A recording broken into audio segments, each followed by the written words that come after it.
we are working with Linux in this environment. And this cloud as an environment has superimposed its own power on the power of the Linux here. Therefore, there are many things that you should be doing within Linux, but you are not doing in cloud. So cloud has removed the power of Linux to do that here. But between the two of them, which one is more powerful? Definitely this one, 100 times. So even though it may appear to you like, why is it not allowing us to do it? Yet there are so many things which will allow you to do in place of what it is not allowing you to do. So in actual fact, you are not missing it. You're not missing it. And I used to teach from enterprise environment, but believe me, I've been to so many interviews on your behalf, like I told you at the beginning, and I know what it takes now to get a 140K job. So there's no use teaching you what you should have known 8 years ago, but you don't necessarily need it now to get a 140K job. So let's just focus directly on the things that employers are looking for in the modern times, not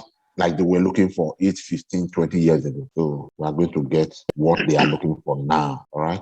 There are so many things for the future to learn. So many things to learn that we don't even need to bother about. So many things that we should have known 50 years ago. We should be learning about anything that we should be knowing now and for the future. All right. So when I say enterprise environment, I mean this old school environment, which you are not really required to know now, compared to cloud environment, which is the new school environment, which you are expected to know everything about. All right. Somebody was going to ask a question. What's your question? Yeah, I think you answered the most part of my question. So just in addition to what you said, just for me to get clarity. So commands when you run, so for example, on the enterprise network section, if you add a user to the wheel, you could be able to run anything as a root. Correct.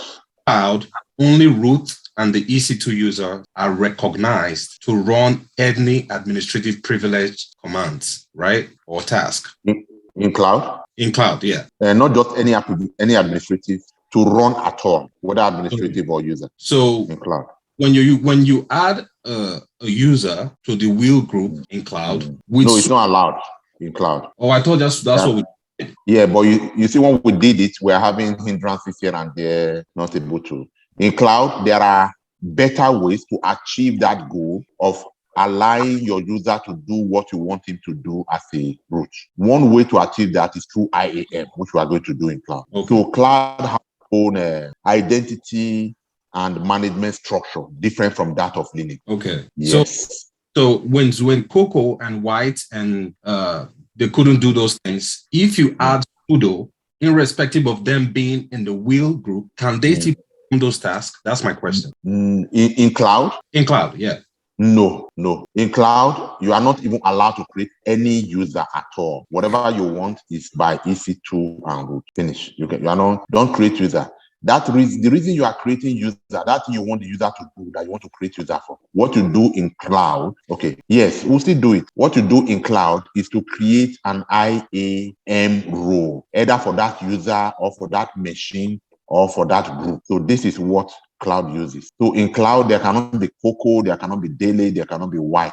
There can only be EC2 and root. Finish. Okay. Confusing? So are you saying that we are just using them? I mean, EC2 and root are just using them Coco, White, and the others as just a tool to operate in cloud.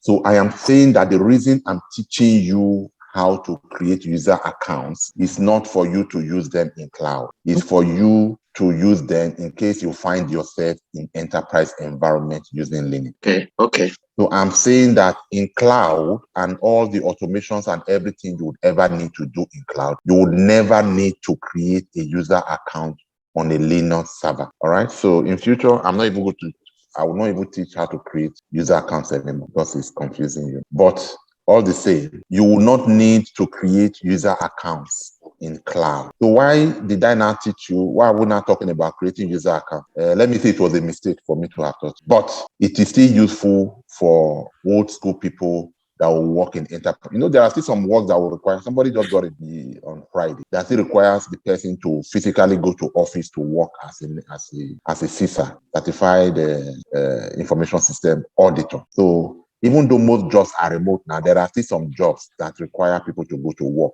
So for such people, especially people in security, they may be working in enterprise environment where they need to create user accounts. For them, it will be useful for them to know this. But for you that will be training as cloud people, there is no time you will ever need to create a user account on a Linux system.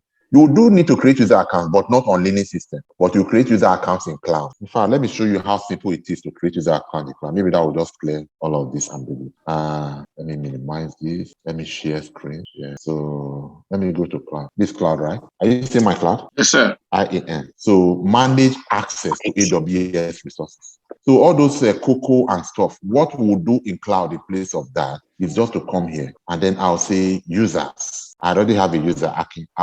Create one more user and I'll call this user Coco. And then I'll create another user, White. This is how to do it in cloud, not that White. And then I'll create another user, Dauda. All right. And then when I'm done creating all of the users, I will give them programmatic access and console access if I want. And then I'll give them permission. And then if I want to make these people administrators, these people that I just created, I'll say attach existing policy. And I'll say make them administrators. Do you see how simple it is now? And that is it. So this is the way to create users in cloud and make them administrators, not the other way that we do it in Linux. And this is much more, 300 times more powerful than doing it within Linux. So the point I'm making is, in cloud, there are services that have overtaken the power, that have doubled the power of Linux. Those are the services we will learn instead of learning how to do those old school things in Linux. So with this one now, I'm not just giving Coco the permission to use Linux to however he wants. I'm also giving Coco the permission to use cloud facilities for this cloud services for this particular account, whether it is EC2, whether it is Route 53, whether it is database, everything in cloud.